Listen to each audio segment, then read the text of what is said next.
Welcome to this introduction to Lightroom. My name is Piers. In this lesson we'll be covering just the interface of Lightroom 4 to give you an overview of what you're dealing with. The first thing to highlight is what we call the module picker. The module picker is in the upper right hand corner. There are 7 modules in Lightroom 4. Library, Develop, Map, Book, Slideshow, Print and Web. The library is where you import and store your photos. In the library you can sort, choose and arrange your images. The Develop module is where you work on your images, such as changing the exposure, white balance, saturation, etc. The Map module lets you plot your images by location. The next 4 modules are how you display or deliver your images. The options are Book, Slideshow, Print and Web. The next feature to highlight is called the panels. These are on the left hand side and the right hand side of your interface. The panels contain tools and options that you will need for each of the modules, and they change depending on the module that you are in. The next feature is the film strip. The film strip is located at the bottom of the screen, and the film strip is a good way to select the photos that you want to work with. And you can select multiple photographs at a time by clicking on the one and using the Shift key or the Command key. Keyboard commands or shortcuts are an important tool that you need to know about in Lightroom 4. Firstly, the Tab key. Pressing the Tab key hides or shows the panels. You can toggle between the two. This obviously gives you more screen to work with when you hide your panels. Shift tab hides all the panels and the other menu items.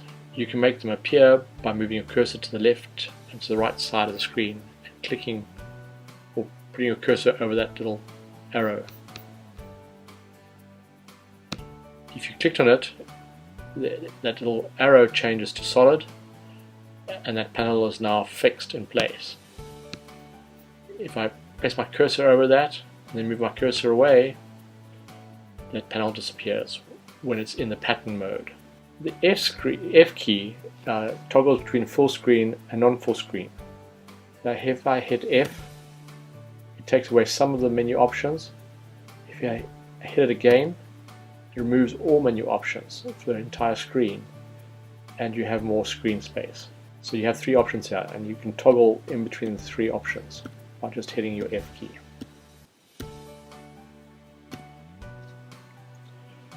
The L key dims your screen. Hit it once and it dims it like that. You can still see some of the panel information. Hit it again and it dims it completely. Working with your panels, you can click on these arrow keys here to expand or contract different panel options. In fact, I'm going to turn off one of the features here and I'll give you a heads up as to what it is in a second. But I can expand the different panel options by clicking on those arrow keys. The way my interface was done before was I'd hit Option and clicked on the arrow key there and it changed it from a solid arrow key to a patterned arrow key. And what that does is that when it's activated, as you click on the panel you want, it opens up the detail of that panel, like collections, and closes the detail of the previously open panel. So if I hit folders, the collections panel will close and the folders panel will open. Catalog, close the folders and open the catalog, and that's done by toggling with Option and clicking on that little arrow.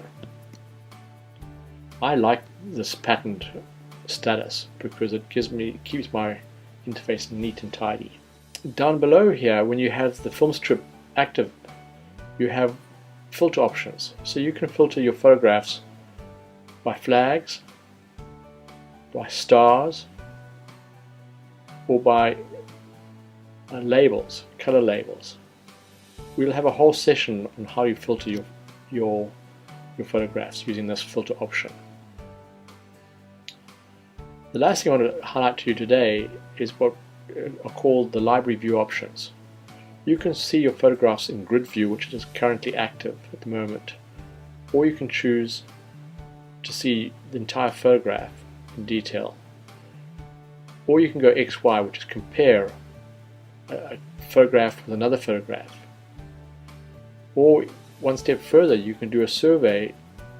You can use a survey mode and compare multiple photographs. If I had 4 photographs selected like that, in my survey view I could compare those photographs and say, well, I don't want that one, but I do want these ones. So survey lets you compare more photographs than just 2 photographs. These things will be dealt with in more detail in a future session. What you do need to know about is the use of the space bar. The space bar allows you to zoom in to a photograph and zoom out again. Very useful if you want to quickly go in and see some feature or some detail on your image. So that's it for the interface. A very quick overview of the interface. Each of the options will be gone into in more detail in further sessions. The next lesson will be on how to import your photographs into Lightroom.